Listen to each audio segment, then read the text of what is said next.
এই যে শুনছেন, শুনছেন? চাপা গলায় সুগতকে ডেকে চলেছে কনক। ঘুমে বিভোর সুগতের কর্ণেন্দ্রিয় অবধি ডাকটা পৌঁছালো না হয়তো। কনক আবারও চেষ্টা করে, কিন্তু না, কি যে লোকটা শুনছেই না। অগত্যা ইতস্তত করতে করতে হালকা হাতে ধাক্কা দেয় কনক। এই প্রথম সুগতকে স্পর্শ করল সে, বিয়ের প্রায় 1.5 মাস বাদে। শ্যামবর্ণা কনকের প্রায় 1 ডজন বিয়ের সম্বন্ধ ফিরে যায় কেবল মেয়ে কালো এই অপরাধে। কনকেরা 3 বোন, কনক মেজ। তার বিয়ে হচ্ছে না বলেই ছোট বোনের প্রেমও পরিণতি পাচ্ছিল না। আর কনকের বয়স 27 ছুঁই ছুঁই। এমাতাবস্থায় উচ্চপদস্থ ইঞ্জিনিয়ার সুগতের সাথে বিয়ে ঠিক হওয়ায় বাবা মা বোনেরা সবাই যথেষ্ট খুশি। আর সেই খুশির খাতিরেই কনক একবারও আপত্তি করেনি দোজবরে সুগতকে বিয়ে করতে। সুগতের প্রথমা স্ত্রী অর্পিতার দুরারোগ্য ক্যান্সারে মৃত্যু হয় বছরখানেক আগে। সুগতর বাবা অনিলবাবুর একান্ত আগ্রহে এই বিয়ে হয়। যদিও মা রমাদেবী তার সুদর্শন ছেলের জন্যে এমন শ্যামবর্ণা মেয়েকে মন থেকে মেনে নিতে পারেননি। বিয়ের সমস্ত আচার অনুষ্ঠান বৈদিক মতে হলেও প্রকৃত অর্থে 2টি মন, 2টি জীবন এখনও এক হতে পারেনি। সুগতের মনে অর্পিতার অমলিন অস্তিত্ব, এ কারণেই হয়তো এই সম্পর্ক ছিল শুধুমাত্র লোক দেখানো। হঠাৎই এভাবে কনকের স্পর্শ সুগতকেও চমকে দিল। এমন অভাবনীয় ঘটনায় ধড়মড়িয়ে উঠে বসল সে। কনকও বিব্রত বোধ করে বলল, মা বলছিলেন এখন না উঠলে আপনার অফিসে যেতে দেরি হয়ে যাবে। ডাকছিলাম, কিন্তু আপনি। ব্যাপারটা বুঝতে পেরে সুগত বলল, ইটস ওকে, আপনি ও ঘরে যান, আমি ফ্রেশ হয়ে আসছি। বলেই বাথরুমের দিকে চলে যায় সুগত। শাশুড়ি রমাদেবী কনক আর সুগতের কথাবার্তা আড়ষ্টতা দেখে আঁচ করতে পারছিলেন কিছু একটা স্বাভাবিক নেই তাদের মধ্যে।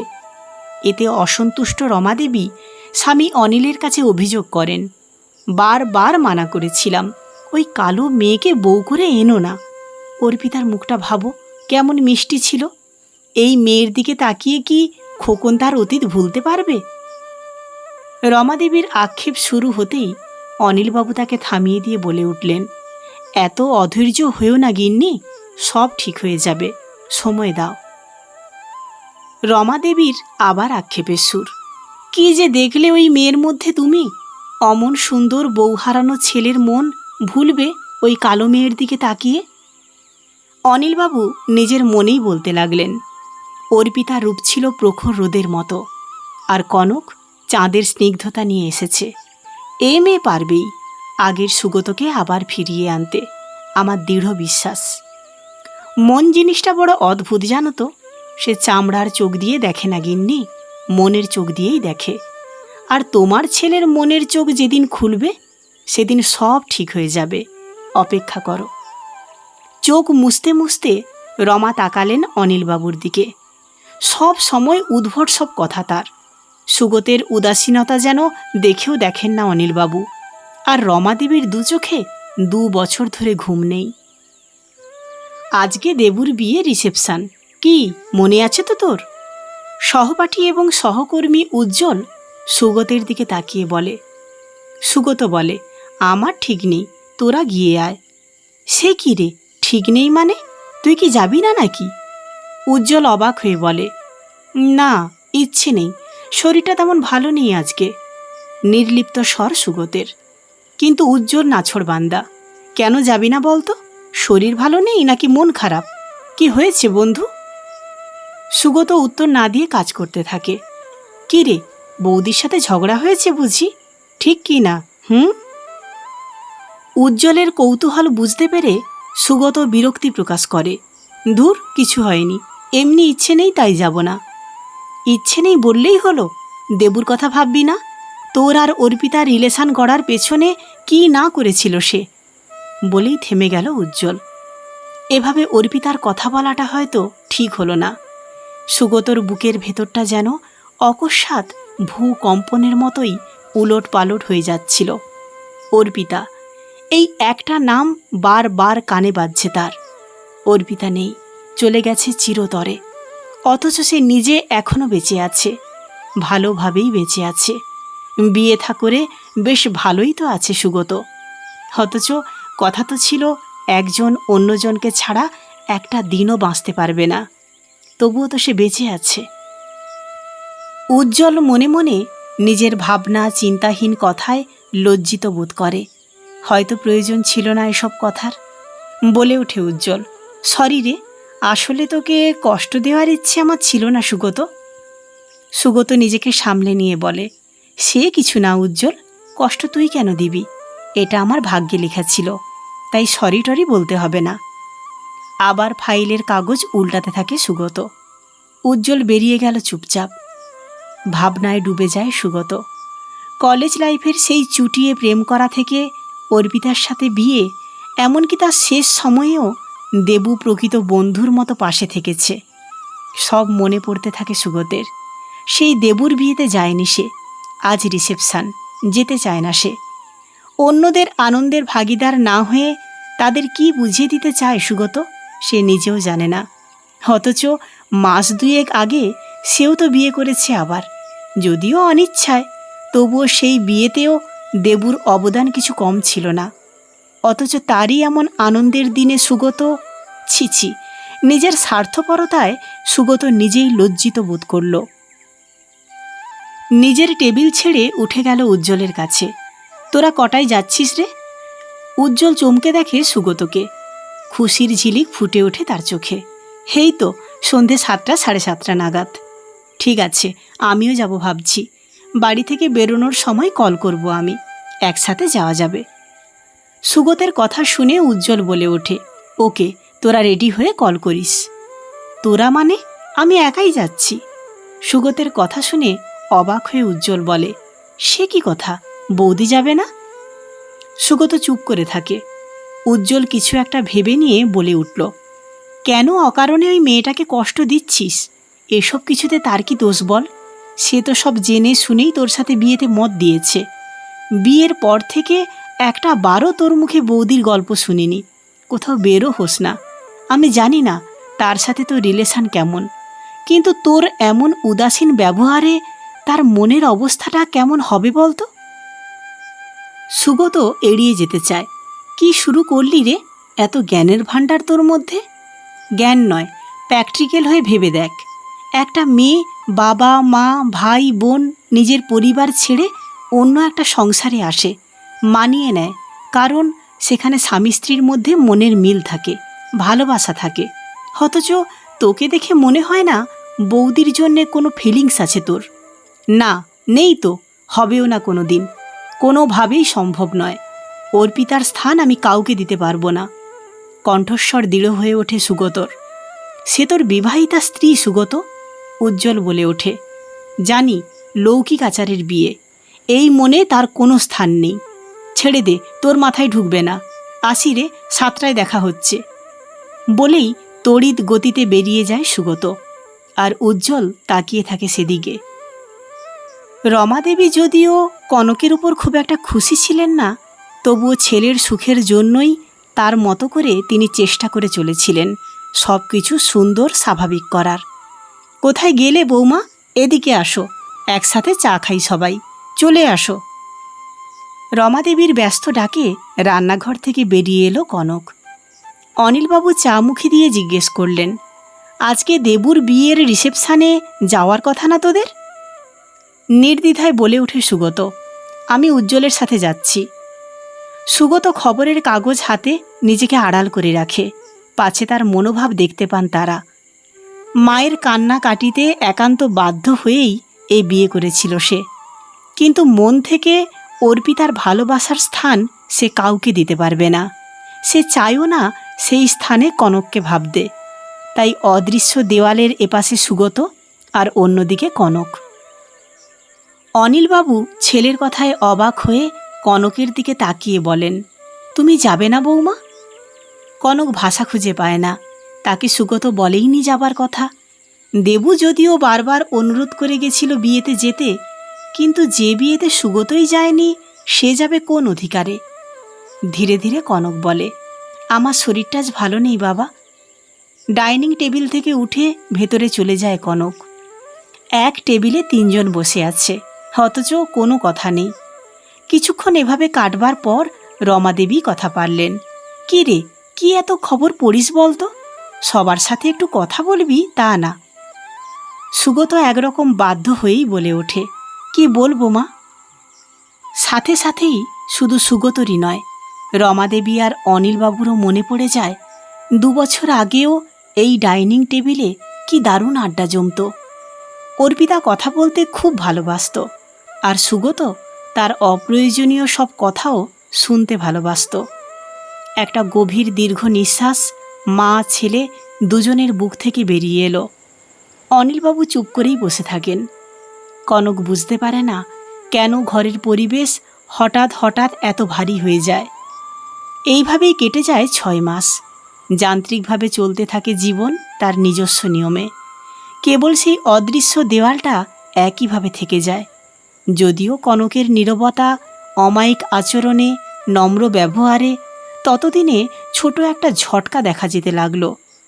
আপনি সম্বোধন ক্রমশ তুমিতে গিয়ে ঠেকল।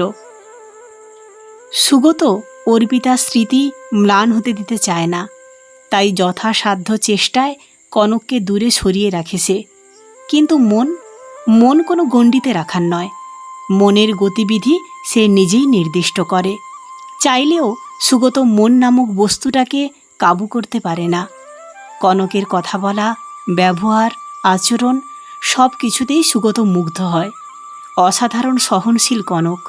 মুখে কোনো শব্দ নেই, অভিযোগ নেই। এ বাড়ির প্রতিটি মানুষের প্রতি তার স্নেহ, মায়া, মমতা, ভালোবাসা, বাবার মায়ের প্রতি কনকের শ্রদ্ধা, যত্ন, খোদ সুগতকেও কৃতজ্ঞ করে। কিন্তু কৃতজ্ঞতা আর ভালোবাসা এক জিনিস নয়। তাই কনকের প্রতি মায়া জন্মালেও তা প্রেমের রূপ নিতে পারে না। বৌমা, কোথায় গেলে? ডাকতে ডাকতে ঘরে ঢুকলেন রমাদেবী। অলস দুপুরে কনকের চোখ লেগে গিয়েছিল। ব্যস্ত হয়ে উঠে বসল সে। রমাদেবী বললেন, আজকে সুগতর জন্মদিন। জানো তো, সেই ছোটবেলা থেকেই জন্মদিন করা, কেক কাটার খুব শখ তার। কিন্তু অর্পিতার মৃত্যুর পর সব কিছুই কেমন যেন বদলে গেল। আমার ছেলেটা কেমন যেন হয়ে গেল। দিন দিন যেন পৃথিবীর সমস্ত আনন্দ থেকে নিজেকে গুটিয়ে নিচ্ছে। কণ্ঠস্বরের ভাবাবেগ কনকের বুঝতে অসুবিধা হয় না। রমাদেবী বলে চলেছেন, আমি জানি সুগত তোমাকে মেনে নিতে পারছে না, আর এও জানি এতে তোমার কোনো দোষ নেই। তবুও মায়ের মন তো, তাই তোমাকে বলতে এলাম। ও বোঝে না, নির্বোধ। তুমি ওকে ওর মতো করেই মানিয়ে নাও, নয়তো তোমার মতো করে গড়ে নাও। কনক অবাক চোখে দেখতে থাকে অসহায় মায়ের করুণ আকুতি। কনক একটু ভেবে নিয়ে বলে, সে অধিকার যে ও দেয়নি আমাকে মা। রমাদেবী স্বভাববিরুদ্ধ উক্তি করলেন, অধিকার কেড়ে নিতে হয়, হিসেব বুঝে নিতে হয়, আর হিসেব বুঝে নেওয়ার অনুমতি আমি তোমাকে দিলাম কনক। কনক বুঝতে পারে আজ আর সে একা নয়। জীবনের এই অভূতপূর্ব লড়াইয়ে এক মা তার সমস্ত আকুলতা নিয়ে তার পাশে বড় আশায় বুক বেঁধে আছেন। সে নত মুখে অসহায় শাশুড়ির হাতটা ধরে। সমস্ত আয়োজন করা হয়ে গেছে। নিজের হাতে কেক বানিয়েছে কনক। জন্মদিনে নিমন্ত্রিত বলতে সস্ত্রীক দেবু আর উজ্জ্বল। সুগত জানত না এই সারপ্রাইজের ব্যাপারে। অফিস থেকে ফিরে তাদেরকে দেখে বেশ অবাক হলো। কি ব্যাপার তোরা? অবাক হলেও খুশিই হলো তাদেরকে দেখে। ব্যাপারটা ভয়ঙ্কর বন্ধু, চোখ বড় করে দেবু বলে। বৌদির কড়া হুকুম, গিন্নি সহ হাজির হলাম তাই। তাই নাকি? কনক বলেছে আসতে? অবাক হয় সুগত। তা বেশ ভালোই হলো, অনেকদিন পর একসাথে আড্ডা দেওয়া যাবে। চল ও ঘরে বসি। পরক্ষণেই সুগতর প্রাণখোলা কথা শুনে দূর থেকে রমাদেবী স্বস্তির নিঃশ্বাস ফেললেন। আসল ঘটনাটা জানল সুগত যখন কেক নিয়ে হাসি মুখে এসে দাঁড়ালো কনক। দেখেই মনে পড়ল আজ 2রা এপ্রিল, তার জন্মদিন। অবাক হলো, খুশি হলো না। বরং অর্পিতার মুখটা চোখের সামনে ভেসে উঠল যেন। এই দিনে কত হই হুল্লোড় করত সে, সারা বাড়ি গম গম করত বন্ধু বান্ধবদের আনাগোনায়। হঠাৎই সুগত কেমন যেন গুম মেরে গেল। এই একটু আগে অবধি দেবুদের দেখে যতটা খুশি হয়েছিল, এই মুহূর্তে তাদেরকে দেখে বারবার মনে হতে লাগলো অর্পিতার কথা। অর্পিতা জায়গা দখল করার জন্যে এই আয়োজন। কনকের প্রতি বৃতৃষ্ণায় মন ভরে উঠল। কনক কোনো দিনই অর্পিতার স্থান পাবে না। মনে মনে বারবার এই কথাটাই আওড়াতে লাগল। কি হলো রে, কেকখানা কাটবি তো? শুনেছি বৌদি নিজের হাতে বানিয়েছে। নে নে, দেরি করিস নে। দেবুর কথায় সুগত কিছুটা সামলে নেয় নিজেকে। তাচ্ছিল্যের সুরে বলে ওঠে, হ্যাঁ, কেক কাটবো মানে? আমি কি বাচ্চা নাকি? যত সব। বলেই বিরক্ত হয়ে কনকের দিকে তাকিয়ে বলে, আর এসব করে কেন অযথা সময় নষ্ট করলে? কেক আমি কাটবো না আর কোনো দিন। আমার সমস্ত আনন্দ অর্পিতার সাথে সাথেই শেষ হয়ে গেছে, তাই প্লিজ এসব ন্যাকামো করো না কনক। সবার সামনে কথাটা বলে ফেললেও সুগত এই আঘাতটার গুরুত্ব তখন বুঝতে পারল না। আর অকস্মাৎ সুগতের এহেন আচরণে অপমানিত কনক সাথে সাথেই কেক হাতে রান্নাঘরে চলে যায়। সবার মুখে কালো ছায়া নেমে এলেও কনকের হাসি খুশি থাকার অভিনয় আর সাবলীল কথাবার্তায় সবাই যেন হাঁপ ছেড়ে বাঁচল। সুগত নিজেও নিজের অবাঞ্ছিত ব্যবহারে লজ্জিত বোধ করে। সেদিন খাওয়া দাওয়া হলো, অল্প স্বল্প কথাও হলো এরপর, কিন্তু ঘরের গুমোট ভাবটা কমল না। রাতে সবার চলে যাওয়ার পর সব কাজ সেরে কনক যখন শোবার ঘরে ঢুকল, তখন রাত প্রায় 12টা। আজ সমস্ত কাজ ইচ্ছে করেই দেরি করে সেরেছে, যেন সুগত ঘুমিয়ে পড়ে। এ ঘটনাটা নিয়ে কোনো কথা সে বলতে চায় না। রমাদেবী কিছু একটা বলতে চাইছিলেন, কনক বলতে দেয়নি তাকে। কেবল মিথ্যে হাসি দিয়ে বলেছিল, হ্যাঁ ছাড়ো তো মা, যেন কোনো কিছুই হয়নি। এমনভাবে অভিনেত্রীর মতো সবার সাথে কথা বলেছে যেন ব্যাপারটাকে আমল দেয়নি। কিন্তু মনের ভেতরে যা চলছিল তখন সে কথা কেবল অন্তর্যামী জানতেন। ঘরে ঢুকতেই দেখে সুগত বিছানায় বসে আছে, হয়তোবা তারই প্রতীক্ষায়। কনক দেখেও না দেখার ভান করে বিছানার নিজের নির্দিষ্ট সীমানায় শুয়ে পড়ে। পাশ ফিরে শুয়ে থাকা কনকের উদ্দেশ্যে আস্তে আস্তে বলে উঠল সুগত, সরি, তখন কেমন যেন মাথাটা ঠিক ছিল না, তাই ওভাবে, প্লিজ, তোমাকে কষ্ট দেওয়ার ইচ্ছে ছিল না আমার। নীরবে শুনে যায় কনক। আসলে অর্পিতার স্মৃতি আমার সমস্ত অস্তিত্ব জুড়ে আছে। সেই কলেজ লাইফ থেকে 2 বছর আগে পর্যন্ত সবেতেই সে আমার পাশে ছিল সব সময়। এমন কোনো স্মৃতি নেই আমার যেখানে সে নেই। আজ যখন কেক নিয়ে সামনে দাঁড়ালে, এমন মনে হলো হঠাৎ যেন জোর করে ওর জায়গা দখল করতে চাইছো তুমি। এরপরই আমার মাথা ঘুরে গেল, আর সেজন্যেই। আর কিছু বলতে পারল না সুগত। কনক ফিরে না তাকিয়েও বুঝতে পারে সুগতর কষ্ট, অনুভব করতে পারে তার ব্যথাভার। কান্না চেপে বলে উঠল কনক, আমি কষ্ট পাইনি সুগত। সুগত অবাক হলো না, বরং কনককে অবাক করে দিয়ে বলল, জানি, কষ্ট পেলেও বলবে না, অভিযোগ করবে না। কেন ন্যায্য অধিকার থেকে বরাবরই বঞ্চিত করে এসেছি সেই কৈফিয়তও চাইবে না। এবার কান্নার শব্দ স্পষ্ট হয়। আমি অর্পিতাকে ভুলতে পারবো না কনক, কোনো দিন না।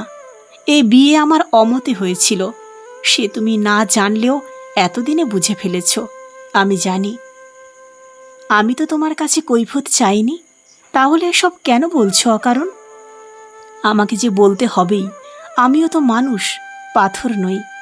কনক, তোমার সাথে বিয়ে হওয়ার পর তোমাকে দেখে প্রথম বুঝলাম নীরবতা কি, ধৈর্য কি। নীরবে আমার সব অবহেলা সহ্য করে এসেছ, একবারও কৈফিয়ত চাওনি। অথচ তোমার সম্পূর্ণ অধিকার ছিল নিজের প্রতি অবিচারের জবাব চাওয়ার, কিন্তু তুমি চাইলে না, আমাকে কাঠগড়ায় দাঁড় করালে না। কান্নার শব্দ তীব্র হয়। সুগতর ভারাক্রান্ত কণ্ঠ থামল না। তবুও, কেন, এত ধৈর্য ধরে কি পাবে তুমি? তোমাকে মায়া করি, কিন্তু অর্পিতার স্থানে ভাবতে পারি না। অর্পিতাকে ভুলতে পারবো না আমি। এবার কনক পাশ ফিরে সুগতর দিকে জল ভরা চোখে তাকিয়ে বলে, আমি কি বলেছি ভুলে যেতে? আমি কি তার জায়গা দখল করতে চেয়েছি বলো? না, চাওনি। তাই তো বুঝতে পারি না কনক, তুমি কি চাও? আমি শুধু তোমার সুখে দুঃখে তোমার পাশে থাকতে চাই। অর্পিতার জায়গা চাই না আমার। জানি তুমি তাকে কত ভালোবাসো। কত বড় মন থাকলে পৃথিবীতে যে নেই তাকেও এত ভালোবাসা যায় সুগত।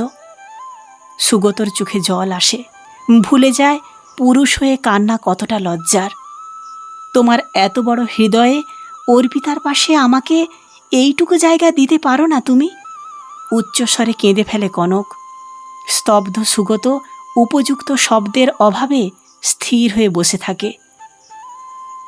রাতের নিস্তবতা ভেদ করে কনকের কান্নার স্বর সুগতর অন্তরের গভীরে আঘাত করছিল অনর্বরত। কিন্তু অদৃশ্য দেওয়ালের এপাশে বসে সে বুঝতে পারছিল না তার করণীয় কি। রাতে কাঁদতে কাঁদতে কখন ঘুমিয়েছে কনক বলতে পারে না।